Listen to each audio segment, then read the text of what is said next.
महामहिम महाराजा राम जी, राजा लुईस जी, आदरणीय काळे जी, श्रद्धेय स्वामी ब्रह्मदेव जी और विश्व के 139 देशों से यहाँ पर वेदों के लिए एकत्रित सभी विद्वान, शास्त्रज्ञ, नागरिक सज्जन, माता भगिनी,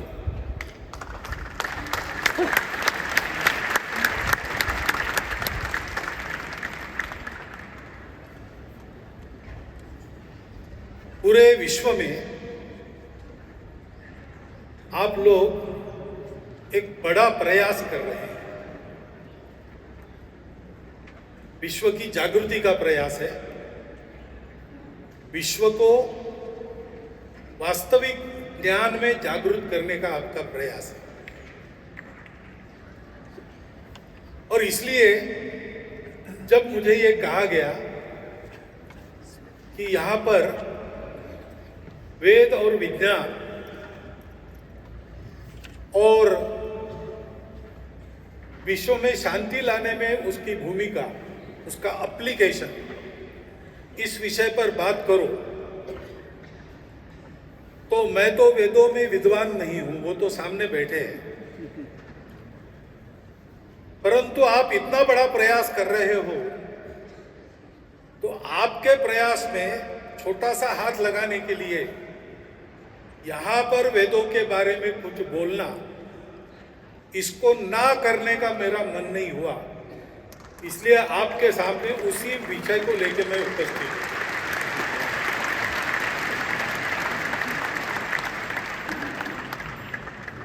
वेद और विज्ञान ऐसा जब हम कहते हैं तो मुझे थोड़ी आपत्ति होती है। वेद कुछ अलग है, विज्ञान कुछ दूसरी वस्तु है, ऐसा भाव उसमें से निकलता है। मैं आपको यह बताना चाहता हूं कि वेद भी विज्ञान है।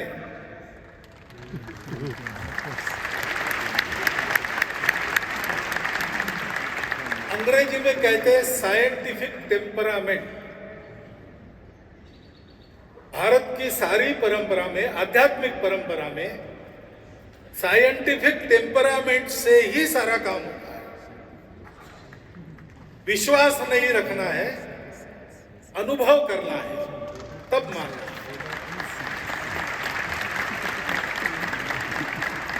वेद प्रतीति में से निकले, अनुभव में से निकले। वेदों की ऋचाओं को हमारे पास देने वाले ऋषियों को हम चिंतक नहीं कहते, हम दृष्टा कहते हैं। वेद की एक एक ऋचा को उन्होंने प्रत्यक्ष देखा है और इसलिए वेद भी अनुभव और परीक्षा में विश्वास करता है। इसलिए विज्ञान तो है ही, लेकिन विज्ञान अपने इंद्रियों से जानता है और बाहर की वस्तुओं को जानता है। बाहर की दुनिया को जानते जानते सत्य तक पहुंचना, यह विज्ञान का कहना है। वेद भी बाहर की वस्तुओं को देखते हैं, जानते हैं, उसकी परीक्षा करते हैं, ज्ञानेंद्रियों से भी करते हैं। भगवान कृष्ण ने गीता में कहा है, त्रैगुण्य विषयाः वेदाः। 3 गुणों से प्रकृति बनी है, दुनिया बनी है, क्रिएशन। सत्व, रज, तम, 3 का मिक्सचर है। और इन्हीं 3 गुणों से वेद भी आलोचना करते हैं, लेकिन वेद वहां रुकते नहीं। वेद उसके भी आगे जाते हैं। 3 गुणों से परे भी कुछ है, वहां तक वेद जाते हैं। और उसको पाते हैं, उसका स्पष्ट ज्ञान प्रत्यक्ष ग्रहण करते हैं। और इसलिए वेद भौतिक जीवन में भी काम के है और भौतिक जीवन के परे जो आध्यात्मिक जीवन है उसमें भी वेदों का काम है। तो एक तरह से मैं ये कहता हूं कि science is and will always be fulfilled by Vedas.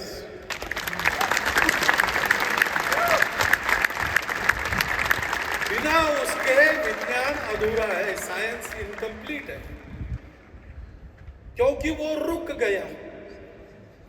उसने शरीर का अध्ययन किया, उसने मन का अध्ययन किया, उसने बुद्धि का अध्ययन किया, उसके आगे विज्ञान जाता नहीं। उसने व्यक्ति को समझा, उसने समाज को, सामूहिकता को समझा, उसने सृष्टि को, भौतिक सृष्टि को समझा, लेकिन उसके आगे वो जाता नहीं। वो कामनाओं को समझता है, मनुष्य की डिजायर को समझता है, एड्स को समझता है, उसके लिए आवश्यक मीन्स को समझता है, अर्थ को समझता है, और यह भी समझता है कि कभी ना कभी we will get fed up of this game of ends and means.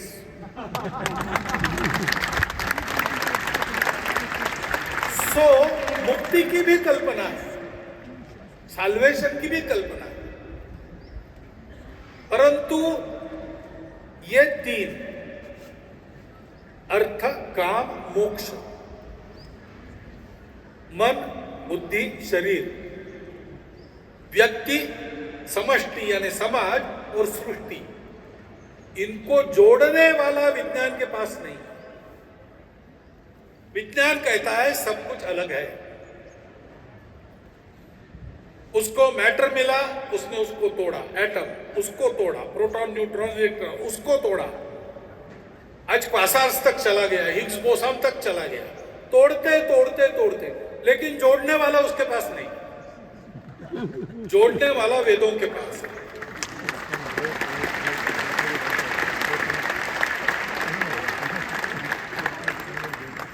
इसलिए वेद मूल तक गए। ऐसी एक कथा है, सब कुछ सुख, भौतिक सुख मिल गया, देव और राक्षस, असुर दोनों के पास भरपूर था, लेकिन समाधान नहीं था, संतोष नहीं था। तो अपने गुरु के पास गए, देव गए बृहस्पति के पास, राक्षस गए शुक्राचार्य के पास, पूछा समाधान क्यों नहीं है। दोनों के गुरुओं ने बताया, ब्रह्मा जी के पास जाओ, उनके पास वेद विद्या है, आत्मविद्या है जो आत्मा को जानती है। आत्मा को जानने के बाद कुछ भी जानना शेष नहीं है। आत्मा को पाने के बाद कुछ और पाने की इच्छा ही नहीं रहती, तृप्ति हो जाती है, उसको पाओ। दोनों गए ब्रह्मा जी के पास। दोनों ने ब्रह्मा जी को कहा कि हमको आत्मा को देखना है, आपके पास विद्या है, हमको दीजिए, हम आपके शिष्य होते हैं। ब्रह्मा जी ने कहा ठीक है, आपको आत्मा को देखते हैं। आप किसी भी वस्तु को देखते, कैसे देखते? तो दोनों ने कहा आंखों से देखते। बोले नहीं, आंखें तो यंत्र है, प्राण चले जाने के बाद आंखें तो वही है, लेकिन वो देखती नहीं। इसलिए आंखों में कोई देखने वाला बैठा है, उसको देख लो तो आपको आत्मा मिल जाएगा, वही आत्मा है। तो ये खड़े हो गए, दोनों एक दूसरे की आंखों में देखने लगे। आंखों में देखेंगे तो क्या दिखेगा? Eye is an mirror, a mirror. मैंने देखा आंखों में तो मुझे मेरा प्रतिबिंब दिखेगा। तो दोनों ने ब्रह्मा जी को कहा कि ये तो हम रोज दर्पण में देखते हैं, प्राणी के प्रवाह में देखते हैं तो प्रतिबिंब दिखता है, क्या यही आत्मा है? ब्रह्मा जी ने कहा विचार करो, क्योंकि अच्छा गुरु योग्यता के बिना विद्या देता नहीं। तो योग्यता की परीक्षा करनी थी, इसलिए ब्रह्मा जी ने कहा विचार करो। तो असुरों के राजा विरोचन ने समझा कि बस यही ठीक है, हाड़ मास का ये है, यही सत्य है, इसको बड़ा बनाओ, सुखी हो जाओ। लेकिन इंद्र ने देखा कि पानी का प्रतिबिंब पत्थर डालने से नष्ट होता है, आंख में पानी आने से आंख में दिखने वाला प्रतिबिंब ओझल होता है, दर्पण पर भाप आती है तो दर्पण का प्रतिबिंब दिखता नहीं, आत्मा तो अमर है, शाश्वत है। तो इंद्र वापस ब्रह्मा जी के पास गया और पूछा, विरोचन गया नहीं, वो वापस आ गया। उसने बाहर का देखा, अंदर का खोजना छोड़ दिया। लेकिन भारत के प्राचीन ऋषियों ने बाहर की खोज समाप्त होने के बाद वहां मिला नहीं, इसलिए अंदर देखना शुरू किया और वो मूल तक गए। जिज्ञासा उनकी वहां तक गई। नासदीय सूक्त में वो कहते हैं, नासदासी नो सदासी तदानी नासी द्रजो नो योगमा परुयत इमावरीय कुहकस्य शर्म अंभ किमासीत गहनम गभीर। जब असत नहीं था, जब सत नहीं था, जब रज नहीं था, व्योम भी नहीं था, स्पेस भी नहीं था, मैटर भी नहीं था, तब क्या था? वो जो प्राइमोर्डियल वाटर है, वो गंभीर पानी उस समय कैसा था? यहां से उन्होंने शुरू किया और उनको पता चला कि संपूर्ण सृष्टि एक ही तत्व से उद्भूत होती है। उसको उन्होंने नाम दिया ब्रह्म। अलग अलग नाम है भारतीय परंपराओं में। कोई ब्रह्म कहता है, कोई कैवल्य कहता है, कोई निर्वाण कहता है, कोई शून्य कहता है, वस्तु एक ही है। सबके पहले जो था, जिससे सब निकले, वेदों को वो मिला और उन्होंने घोषणा की, ब्रह्म सत्यम जगन मिथ्या जीवो ब्रह्मैव नापरा। ये स्पष्ट उत्तर है। ह्यूमन क्वेस्ट क्या है? ये विश्व क्या है? कहां से आया, कहां जा रहा है? मैं कौन हूं, कहां से आया, कहां जा रहा है? और विश्व और मेरा संबंध क्या है? That is the ultimate philosophical quest of humans. उसका उत्तर है, सब वहां से आया है और वही जाने वाला है। पूर्ण से नीचे गिरा हुआ विश्व पूर्ण तक जा रहा है और जाते समय वो जिस परिस्थिति में से जाता है, वो परिस्थिति बदलती है, वो शाश्वत नहीं है। विश्व प्रतिक्षण बदलता है। मिथ्या है यानी झूठ नहीं है, परंतु up to this limit it is true, after that it is not true. Relative है।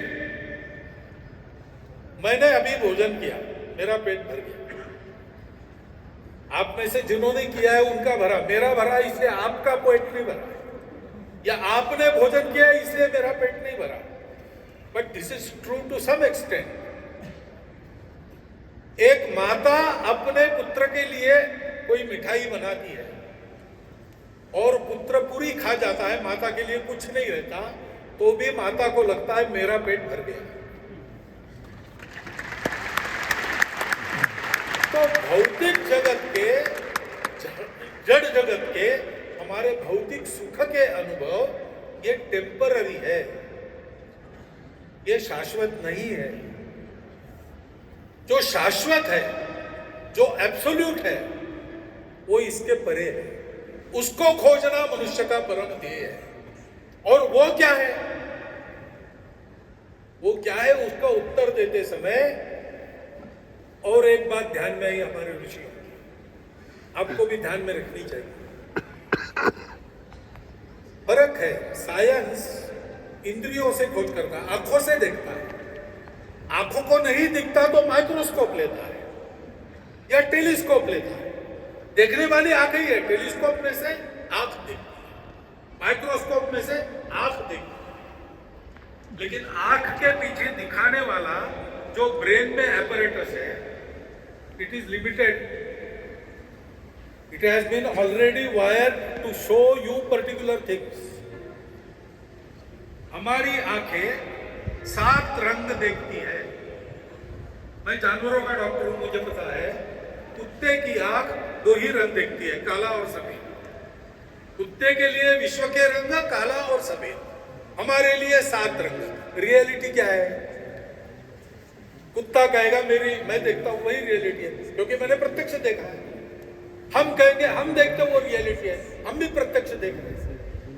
लेकिन हम जो जानते हैं इंद्रियों से, it itself is limited by our limits. हमारे ब्रेन को वायर किया, आज की न्यूरोलॉजी इसको जानती है. हमारा ब्रेन हमको वही दिखाता है जो दिखाने के लिए वो वायर्ड है. इसके परे जाके देखना पड़ता है. उसलिए वेदों का अनुसंधान बाय इंट्यूशन होता है. कोई बात आपको जाननी है तो क्या करो, आप उस वस्तु के साथ तद्रुप हो जाओ. Be one with what you want to know. That is dhyan. ध्यान करते ये नहीं क्या है, हमको जिस रियलिटी को जानना है उस रियलिटी के साथ हम अपने आप को मर्ज करते हैं. When you merge with particular thing, you know everything about. Benzene का फार्मूला कैसे मिला? केकुले नाम के साइंटिस्ट थे. बेंजीन का फार्मूला मिल नहीं था, ऑर्गेनिक केमिस्ट्री नहीं थी, only inorganic chemistry was there. तो बेंजीन मॉलिक्यूल कैसे बनेगा पता नहीं. केकुले विचार कर रहे. There is no solution. He became so engrossed in his own thought that he became one with that idea, molecular structure of benzene, and then he dreamt the particular structure, the double bond carbon ring जो होती है. उनको सपनों में दिखी एक सर्प दूसरे सर्प की पूंछ निकल रहा है और वो सर्प इसकी पूंछ निकल रहा है. ये होता है, ये इंट्यूशन है. वेदों ने इस इंट्यूशन के आधार पर विचार किया और इसलिए वो जान सके. वेदों ने उस इंट्यूशन का उपयोग करने के लिए जो चित्त की निर्मलता चाहिए, उसके लिए एकाग्रता चाहिए. और एकाग्रता के लिए डाइवर्शन नहीं चाहिए. विकार ये डाइवर्शन है. यहाँ की परंपरा में कहते हैं काम, क्रोध, लोभ, मोह, मद, मत्सर, अथवा यूरोप की परंपरा में sense, greed, envy, etcetera etcetera. ये डाइवर्शन है. वो हमारा कंसंट्रेशन दूसरी जगह ले जाता है. इससे मुक्त होकर, इसमें रहकर इससे मुक्त होना और उसको जानना, ये तपस्या ऋषियों ने की. तो उन्होंने जाना कि वो क्या है. ये लोग देखेंगे तो अपने अपने बुद्धि से देखेंगे, इसलिए उनको वो एक है लेकिन दिखेगा अलग. पानी का ग्लास कहीं भर के रखा है, वाटर बॉटल कहीं भर के रखी है. देखेंगे तो एक आदमी कहेगा ग्लास आधा भरा है. दूसरा कहेगा ग्लास आधा खाली है. तीसरा कहेगा पानी कम है. चौथा कहेगा ग्लास बड़ा है. वर्णन तो एक ही वस्तु का है, अपने अपने जगह वो ठीक भी है, लेकिन वो क्या है इसका एकमत नहीं हो नहीं सकता. रुचिनाम वैचित्र्यात रुचु कुटिल नाना पथ जुता. रास्ते भी अलग अलग होंगे. आज मैं यहां आया, मुझे राउरकेला से आना था तो मैं कलकत्ता गया, वहां से यहां आया. आज हमारे सौमित्र जी कोयम्बतूर से आए, उनको कलकत्ता नहीं जाना पड़ा, वो सीधे आए. हम कहां से चलते हैं, हमारे पास वाहन कौन सा है, हमारी शक्ति कितनी है, उसके आधार पर रास्ता बना. और इसलिए वेदों ने कहा एकम सत विप्राह बहुधा वदन्ति.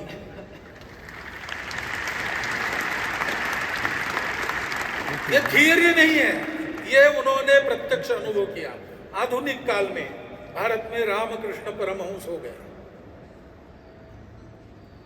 उन्होंने सारी प्रैक्टिसेस स्वयं अनुभव की। उन्होंने इस्लाम की प्रैक्टिस करके देखी up to its last experience. ईसाईयत क्रिश्चियनिटी को भी देखा, भारत में जितने पंथ संप्रदाय सबको देखा और सब करके कहा जो तो मत तो पद, जितने मत है उतने रास्ते। और इसलिए कहा एकम सद विप्रा बहुधा वदंती, और इसलिए ये सारा जो है विश्व एक है, यूनिटी ऑफ एग्जिस्टेंस, ये हमारे ऋषियों को, उसके आधार पर सारा उनका साइंस है। वेदों में भौतिक साइंस भी है, वेदों में गणित शास्त्र है, वेदों में खगोल शास्त्र है, वेदों का ही उपवेद आयुर्वेद है, वेदों का ही उपवेद धनुर्वेद है, आर्करी। वेदों में शिल्प शास्त्र है, वृक्षायुर्वेद है यानी बॉटनी है, कृषि शास्त्र है, मृग चिकित्सा यानी वेटरनरी साइंस है, नौकायन शास्त्र है। कितने ही ऐसे शास्त्र वेदों से डिराइव हुए, वेदों से निकले, लेकिन वेदों ने ये कहा कि इसको भी जानो, भौतिक दुनिया में ठीक से जीकर विकारों से मुक्त होकर कंसंट्रेशन करने में इसकी आवश्यकता है, लेकिन बाद में इंट्यूशन चाहिए, उसके आधार पर वहां पहुंचोगे तो ध्यान करो, मंत्र जप करो। वेदों ने जो विश्व कैसे उत्पन्न हुआ, तो पहले कुछ नहीं था, उसमें तेज उत्पन्न, निष्पन्द ब्रह्म था, तेज उत्पन्न हुआ, उस तेज के कारण मोशन हुई, हलचल हुई, मूवमेंट हुई, उसके कारण काल अस्तित्व में आया, टाइम वॉज बॉर्न, और फिर उसके कारण सारी सृष्टि की उत्पत्ति हुई। हलचल क्यों हुई? नाद के कारण हुई, ध्वनि के कारण हुई। तो ध्वनि से भी परिणाम होता है। मंत्रों में फ्रीक्वेंसी, अभी हमने वेद पाठ सुने अलग अलग प्रकार के, उसमें उस स्वरों का बड़ा महत्व है।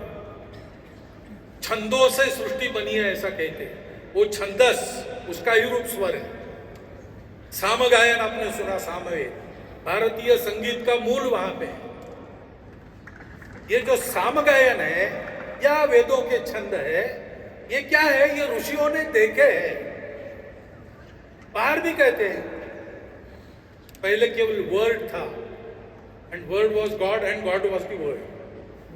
वर्ड, शब्द, स्वर, फ्रीक्वेंसी, इसके आधार पर मंत्र है। वेदों के मंत्र गायन से फलित होते हैं। ठीक प्रकार से गाने वाला चाहिए, निर्मल चित्त वाला चाहिए, तपस्या वाला चाहिए। वेदों का साइंस इंट्यूशन और इस समझ में से निकला, वो अंदर की बात जानता है, और वह बात आज सारे दुनिया के लिए उपकारक है। क्यों? अभी दुनिया की स्थिति हम देखते हैं, पर्यावरण की समस्या का कोई उत्तर नहीं दिख रहा है। सब चर्चा करते हैं, लेकिन पर्यावरण जिन बातों से खराब होता है, वो बातें तो बढ़ती चली जा रही, करते चले जा रहे। विश्व शांति की बहुत चर्चा होती है, लेकिन युद्ध थम नहीं रहे, युद्ध चल ही रहे। 2 महायुद्ध हो गए और प्रत्यक्ष महायुद्ध नहीं हुआ, लेकिन तब से कहीं ना कहीं युद्ध जारी है। अंतःकरण पवित्र करना, मानवता की सेवा करना, इसके लिए रिलीजन्स है, लेकिन रिलीजियस फैनेटिसिज्म के कारण कितनी हिंसा होती है, कितने झगड़े होते हैं। उत्तर क्या है? उत्तर नहीं है। क्यों? जोड़ने वाला नहीं है। इसलिए अहंकार है, मेरा ही सही, बाकी सब गलत। वेदों की पहली बात इस प्रवृत्ति को कम कर, मेरा ही सही, बाकी सब गलत नहीं। एकम सत विप्राह बहुधा वदन्ति। तुम जो बोल रहे हो वह भी वही सत्य है, मैं जो बोल रहा हूं वह भी वही सत्य है। मैं अपने रास्ते से वहीं पहुंचूंगा, तुम अपने रास्ते से जाओ, तुमको जो अच्छा लगता है तुम भी वहीं पहुंचने वाले हैं। रास्ते को लेकर झगड़ा नहीं कर सकते। पहाड़ के शिखर पर एक आदमी चढ़ गया, वहां से नीचे देखने लगा और बहुत सारे लोग चारों ओर से पहाड़ पर चढ़ रहे हैं। वो एक दूसरे को देखकर बोल रहे थे, तुम्हारा रास्ता गलत है, मैं इधर से जा रहा हूं ऊपर, मुझे दिख रहा है मैं ऊपर जाऊंगा, तुमको उधर से नहीं मिलेगा, इधर आ जाओ, कन्वर्ट हो जाओ। हमारे यहां ऐसा नहीं है, क्योंकि हम ऊपर पहुंचे, हम ऊपर से देख रहे हैं, कोई बात नहीं, इधर से आओ, इधर से आओ, यही पहुंचने वाले।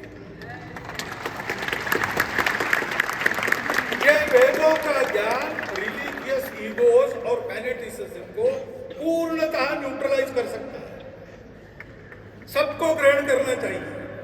वेदों का ज्ञान कोई रिलीजन नहीं है, वो पूरी मानवता के लिए। इनफैक्ट वेदों में ये लिखा है, भारत कैसे बना, ये जो ज्ञान मिला, सारा एग्जिस्टेंस इज वन, ये ज्ञान सारी दुनिया को देना है, क्योंकि if existence one is one, everybody is related to me, everybody is my relative. और इसलिए if I get some good thing, I must share it with my relatives. भद्रम इच्छन्त ऋषयः, विश्व के कल्याण की इच्छा करने वाले ऋषि। भद्रम इच्छन्त ऋषयः स्वरविदः, स्वरों को जानने वाले। तपो दीक्षाम उपसे दुरग्रि, दुर्धर तप की, कठिन तप की दीक्षा लेकर तप में बैठ गए। ततो राष्ट्रम बलम ओजश्च जाति, उससे राष्ट्र की, बल की, ओज की उत्पत्ति हुई। भारत इसलिए बना है, ऋषियों के तप से बना है, दुनिया को धर्म देने के लिए बना है। क्योंकि वो जानता है कि जोड़ने वाली बात क्या है, शरीर, मन और बुद्धि को आत्मा जोड़ती है। व्यक्ति, समाज, सृष्टि को परमात्मा जोड़ता है। ऐसे ही अर्थ, काम और मोक्ष को धर्म जोड़ता है। धर्म क्या है? धर्म इज नॉट रिलीजन, धर्म इज धारणा, that which sustains, that which upholds, that which brings about progress and development, वो धर्म है। अभ्युदय निश्रेयस सिद्धि सधर्म, इस लोक में और परलोक में जिसके कारण सुख होता है, वो धर्म है। धर्म मेरा स्वभाव ही है। अग्नि का धर्म जलाना है, मैंने अग्नि का स्वभाव जलाना है। मेरा टेक्स्ट बुक का, फिजिक्स का, मैट्रिक 10वीं क्लास में, जनरल प्रॉपर्टीज ऑफ मैटर, अंग्रेजी में, मैं मातृभाषा मीडियम में पढ़ा हूं। उसका मातृभाषा में नाम था सामान्य, जनरल, वस्तु, मैटर, प्रॉपर्टीज, धर्म, सामान्य, वस्तु, धर्म। धर्म मेरी क्वालिटी, प्रॉपर्टी, एटीट्यूड, स्वभाव, नेचर, जो भी कही। जैसे आग जलाती है, पानी बहता है, धर्म है। और कर्तव्य भी है। पुत्र का पिता के प्रति कर्तव्य है, राजा का प्रजा के प्रति कर्तव्य है। हरेक वस्तु के या प्राणी के, लिविंग और नॉन लिविंग बीइंग हो, उसका स्वभाव जानकर संपूर्ण विश्व चलता रहे, इसलिए उसका कर्तव्य निर्धारित करने वाला, इस लोक में और परलोक में जिससे सुख मिलता है, ऐसा सबको जोड़कर साथ रखकर उन्नत करने वाला शाश्वत नियम धर्म है। ये कहां से आया धर्म? धर्म आया 4 बातों से: सत्य, करुणा, शुचिता और तपस, परिश्रम किया, निर्मल अंतःकरण से परिश्रम किया, संपूर्ण विश्व के प्रति संवेदना करुणा रखकर उसके चलते सत्य प्राप्त हुआ। वो सत्य क्या है?